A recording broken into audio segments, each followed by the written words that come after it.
Ito ang iniwang pananalasa ng severe tropical storm Christine sa halos buong Pilipinas. Mga syudad at probinsya na binaha at nalubog sa putik. Mga gumuhong lupa at naglalakihang bato.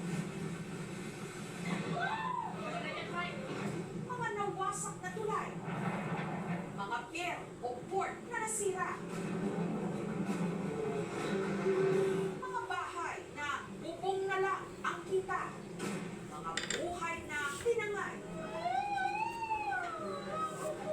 Mga kotseng inalon. Dahil sa lakas ng hangin, bukod sa matinding ulan at mga pahirapang pag-rescue.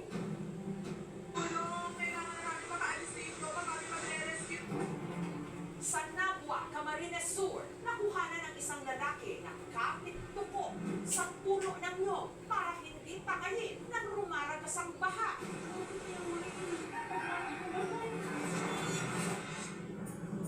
Ang lalaki, anak ni Ernesto, na si Sandy, na nagawang kumapit sa puno ng nyog matapos daw tumao ang sinakyan nilang bangka. Tayo wala kang magkama. Di ko nga magiging itong anak ko kung nasaan na.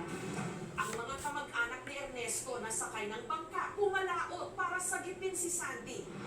Na nung mga oras na yun, hinang-hinana dahil 12 oras nang nakikipagbuno sa rumaragasang baha. Ang mahirap na mahirap po kasi 2 sa hours? Agos. Kasi nga po wala na yung hangin nire-rescue namin si Sandy. Nung nakalapit ang rescue, bumitaw si Sandy. At saka pumapit na lang sa gilid ng bangka. Namorke, abang Diyos, makaligtas pa. Nung makita ko nung nagkukuha sa akin, maya-maya na ako. Ang ibinagsak na volume ng ulan ni Christine umabot ng 528.5 millimeters. Mas marami kumpara sa ibinagsak ng bagyong Ondoy at Yolanda na nasa 40 millimeter lang. Mabagal ang pagkilos ng bagyo kaya matindi ang pag-ulan sa isang lugar. Another reason is pumunta tayo sa La Nina. Dahil sa taas ng baha sa Nabua, Nandito po kami nabubong. si Christine nakatukayo pa man din ang bagyo sa bubong na ng kanilang bahay nagpalipas ng magdamag. Hindi na po possible na umalis po kami dun sa bahay dahil madilim na po. Malakas po yung agos ng tubig. Kaya din po kami nasa bubong. Kaya ang kanyang tatay Perto gumawa na ng paraan para sila'y makalikas. Hindi niya matitiis na nakikita niya. Ilang oras na po kami walang kain, hindi nakatulog. Sa awa, naisip niya talaga na gumawa po ng balsa. Pero ito ang naging mitya ng kanyang buhay. Sabi, hindi ko na kayang malamig. Pinupulikat na ako. Sabi ko, humawak ka. Ano kang bibitaw? Nahulog na siya dun sa tubig. Trinay ko po siyang i-CPR. Kahit anong gawin ko po, wala talaga. Hindi na siya nagre-response. Tapos sobrang lamig. Sobrang lamig na po.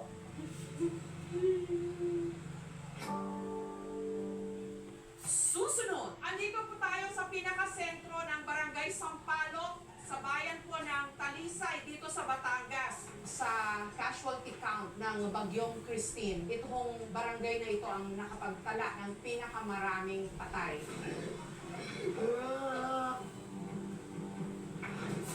Sa buong Pilipinas, tinatayang mahigit 80 ang bilang ng mga nasawi, 18 sa mga ito o baka mahigit pa nga mula sa landslide sa Talisay, Batangas. Ang bahagi ng bundok natapyas. Nitong Biyernes, nagtungo ang aming team sa Talisay. Kamusta po ba yung tama ng Christine dito? Mukhang matindi ho kasi yung landslide. almost 24 hours ma'am na pakayang ulan pagtapos nagkaroon na ng hangin pa. Tuloy-tuloy na po siya hanggang sa umabot na po hanggang sa bubungan ng mga bahay. Papunta pa lang, nakapanlulungo ang aming mga nadaanan. Halos lahat nalubog sa putik. Nawasa.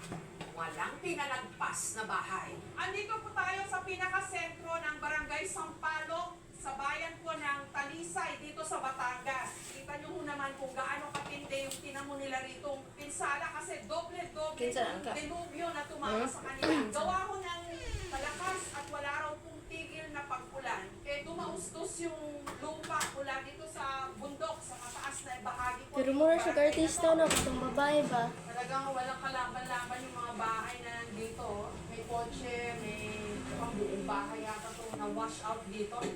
Mukhang ang laki nung lilinisin nyo ah. Ang pinakamasakit para sa mga nakatira rito, hindi ang mawalan ng bahay o ng mga ari-arian, kundi ng kanilang mga mahal sa buhay. Katulad ni Zeddy na namatayan ng 5 miyembro ng pamilya. Tatay ko, tsaka kapatid ko eh. Tsaka dalawang ko kami. Ano nangyari? Ano sila? Ng mga bato. Sa ngayon, Friday, ang official na death count dito, 14. 12 daw doon bata. Sabi ni Seti, meron pa mga 5 o 6 na hindi nakukuha doon. So, baka umabot ng 20 yung death toll.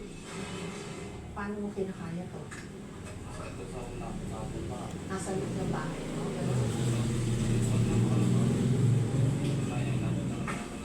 Nasa kanon. Nasa baba. Anong ginawa mo nung nabalitaan mo? Oo. Pagdating ko dyan, sumalubong yung kapatid ko doon. Oh, ba't ang sabi wala na yung Kasi mga... nakita ko na talaga, nakagamit ko. Ang sinisisi ng ilang mga residente, ang di umano illegal quarry na ilang metro lang ang layo mula sa mga kabahayan. I think the only reason was devastation, maraming tutulog sa taas, naubos lahat yung dapat nakaharap doon, which is yung mga puno. Kasya ang isang pupusin doon sa lawak ng patukay. Yung open pit nila, walang mga benches. Nitong nakaraang taon, sinalakay pala ito ng mga kawani ng NBI. Yung sinasabi noon na nagkaroon ng raid ng NBI, it's about 5 barangay ang layo niya sa Sampaloc. I don't think factor ang quarry dahil ang Talisay ay kabilang sa protected area ng Taal Volcano. Maliit lang ho itong barangay na ito, pero sa casualty count ng Bagyong Christine, itong barangay na ito ang nakapagtala ng pinakamaraming patay. Nadatnan din namin ang lalaking ito na walang tigil sa paghuhukay. Ang kanyang hinahanap, ang kanyang mag-inang natabunan ng buho.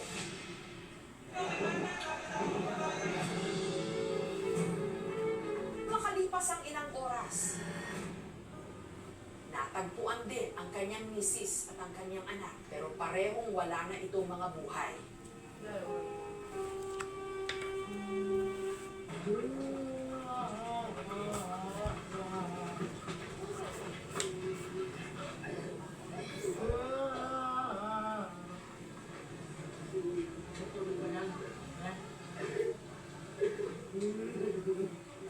Masakit, kailangan tanggapin. Para lang sa kailangan ng dalawang anak. Ngayon lang po. So, nung malaki na po yung tubig, hindi po kami nakapag-rescue.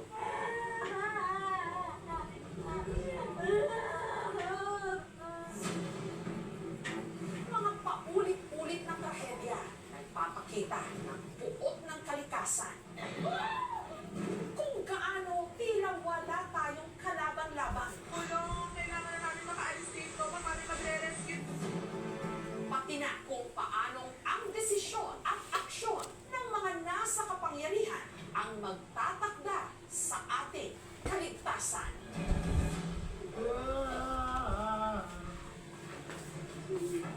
Sa libo-libong mga sasakyan na nasa impounding area, may isa raw dinala roon na talaga namang sumubo sa katapangan ng mga gwardya. Sinong may karanasan dun sa bus? Ang naramdaman ko noon, malakog yung sa loob ng bahay. Habang lumilibot ang aming team, may nahagip ang ang CCTV camera na parang aninong lumutak sa hallway.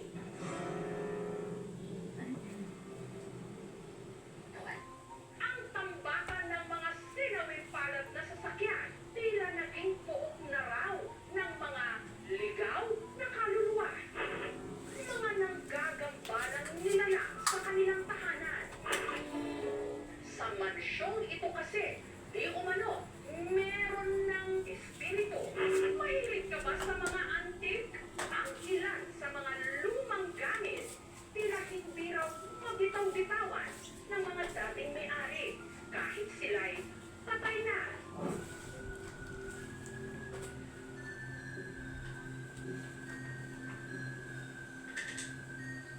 Ang mundo ay nababalot ng misteryo. May mga bagay na mahirap maipaliwanag. Pero marami ang nagpapatindig ng ating balahibo. At marami rin ang nagpapatotoo. Sa gabing ito, muli po nating harapin ang ating mga takot. Dahil ito ang Gabi ng Lagim 12. Kapuso mo, Jessica Soho, Halloween Special. Halloween? Tuwan-tuwa kami dahil sa napakaganda ng pagkagawa ng bahay. Kaya lang, nagawa niya na kami dito nakatira. May napapansin na kami sa bahay na to.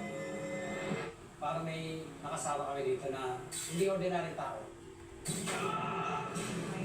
Matakbo, akyat, bababa. Pinabaan na namin yung presyo para mabilis na mabenta yung bahay. Lugunta ko, may bumili na ito, bakit out for sale naman to? Mabigat yan eh. Hindi yan bubukas ng hindi mo talaga bubuksan. Mabigat. Choke yung energies.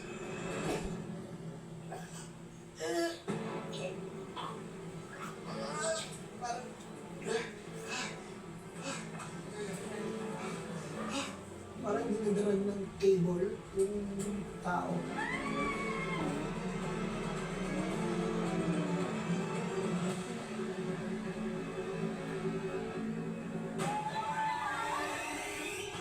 Ito ang impounding area ng MMDA dito sa Tumana sa Marikina.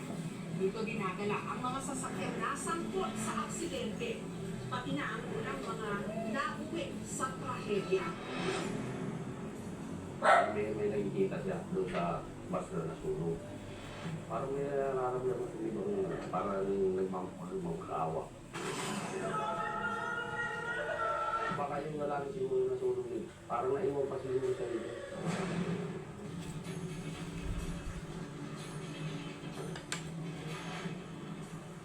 Ako sir, ay nagaman. Buksan ang mga mata. Can't see anything. Wala sa lupang dinig. Auction area yung pinaka-main. Kahit hindi ako natutuwa. Ngayon gabi ng gabi.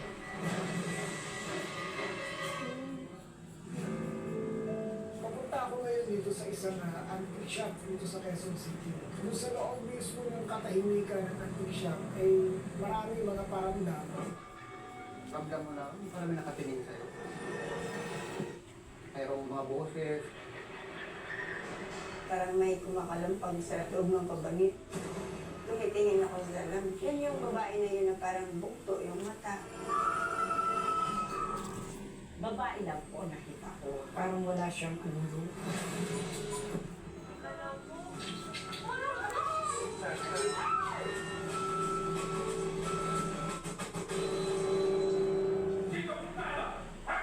Nalilisip yung mata niya. Para kakapin sinasapian ng demonyo. Magbuhat nung nagpakita nga yung maitim na lalaki. Yung mga anak ko nagka-demo-demonyo na yung mga utak niya. Nilalabanan ko yung buhok. Magagal.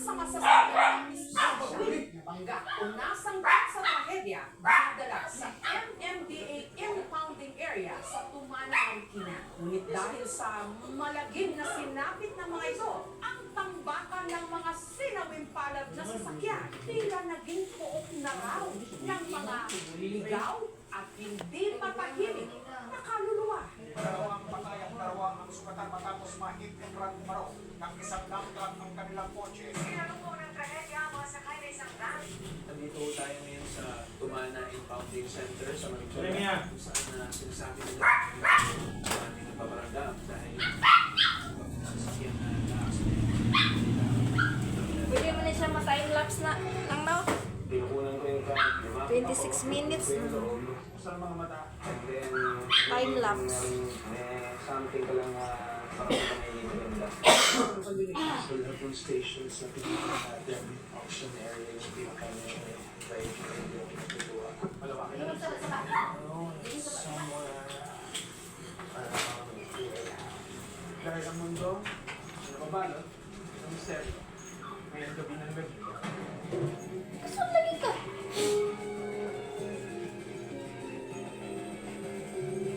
Sige sa lang gidro yung ate. Pero mo siya artista mo. Katabang artista pa ng bahay. Masa to? Katabang quantity. Wala na. Paghimo og pagkuhan og ganang sundangan nimo, sundangan nimo ba para makatun ka. Okay naman na imong drawing. Kana na lang kuan. Masunduganan nimo. Mga kuan ba, mga picture ba sa artista. Area ng MMDA dito sa Tumana sa Marikina. Tawag ka! Dito dinadala Tawag ka, ang mama. mga sasakyan nasangkot sa aksidente. Pati na ang Mama, awa si Dada. Di mo kayo. Taong Kasi pagod ka ng mama kung di ka maalis. operational ang Tumana impounding area. Sa tagal ng nakalimutan. Uy! Meron ka kasul baga! Itong abandoned na sasakyan. Ang lugar para ng ghost town. Marami sa mga sasakyang narito may mga kwento ng kababalaghan. Ang isa raw sa talagang nagpapaandar sa kanilang takot ang kotse na aksidente habang binabaybay ang kahabaan ng C5 Pagkikikamutan o dirikuan ha? sa Pasig City Yung mga noong anong tinta sa manpod ni Mia? Nagdiskulan nila bukos na naka ang sasakyan. Kasi niya ako pagkaunon sa pagkauna tanan. Bilibilin ka din nga, di mo na mabili na tanawa. Ikaw na nakabili. Papatungan na rin ito ng mga sirang tricycle. Resulta ng kamatay ng tatlong biktima at isala sa mga sasakyan na naipon. Ayon sa mga security guards sa kanilang pakiwari, ang nasawing babaeng pasahero nito gabi-gabing nagpaparamdam.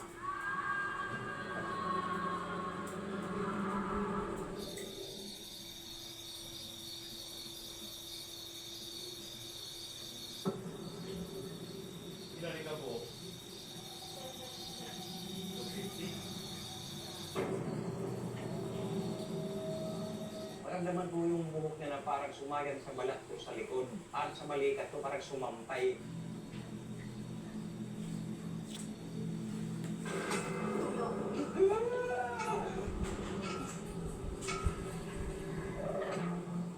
Takot na talaga ako. Kaya napag-desisyonan kong bumalik doon sa Kutsina, Bangga.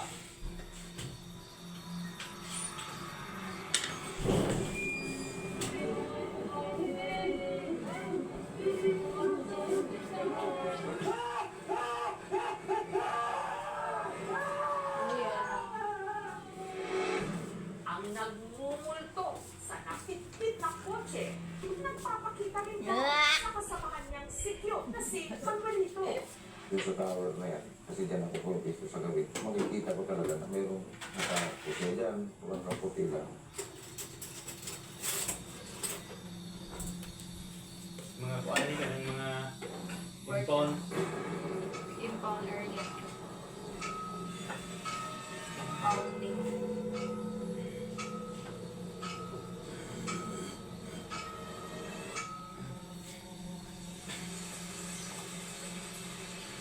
Pagka malakas ang ulan, Doon papasok para hindi ko mabasa.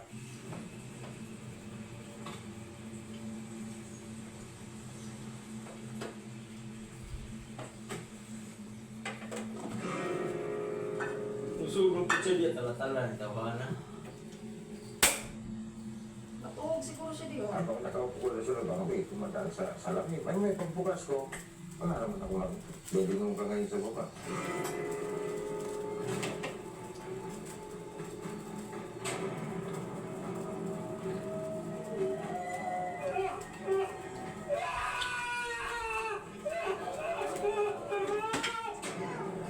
Sa tala. Siya nakatuog na ganyan sa giurong. Nakatuog na. Giurong.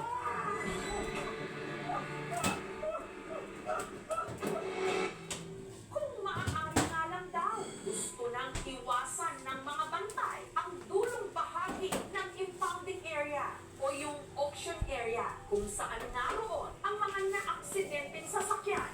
Niya.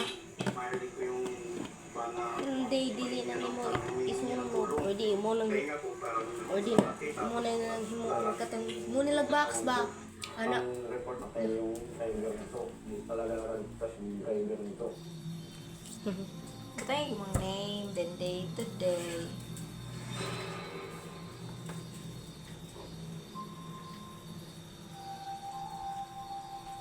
Udah dua aja tau.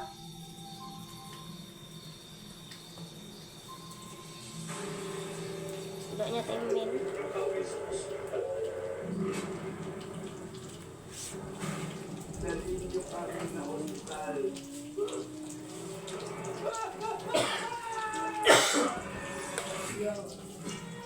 Pero sa libo-libong mga sasakyan na nasa impounding area, may isa raw dinala roon na talaga namang sumubok sa katapangan ng mga gwardiya. Ito ang bus na nasunog sa Commonwealth Avenue Ano? taong 2021. Yung mga bata. Nung nagsimula ang sunog, ang mga natrap na pasahero ng bus, binasag ang bintana at nagtalunan para makaligtas. 2 patay at 4 ang sugatan sa sunog sa loob ng isang papaserong bus sa Quezon City. Pero Mana? ang isang pasahero, hindi na nakalabas ng bus, kaya sila nasunog.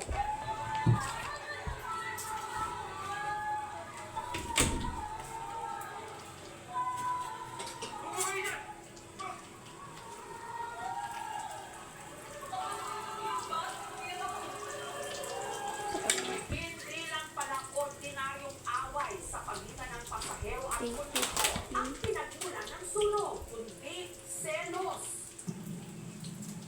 Ang konduktora raw kasi na si Annalyn Sembrana at ang pasaherong nakaalitan niya na si Edwin Dego, dati raw magkarelasyon. Pagkatapos ko nga po rin ako nakakita po kanina ang 2 biktima na nasunog po sa may bandang unahan po ng bus. January 2021, dinala ang nasunog na bus sa impounding area at simula raw noon, panay na rito may nagmumulto. Yung sa bus po, sinong may karanasan dun sa bus? Ang naramdaman ko nung malakog dun sa loob ng van. Ay, yung sasya, bawal tao. Mama. Mana?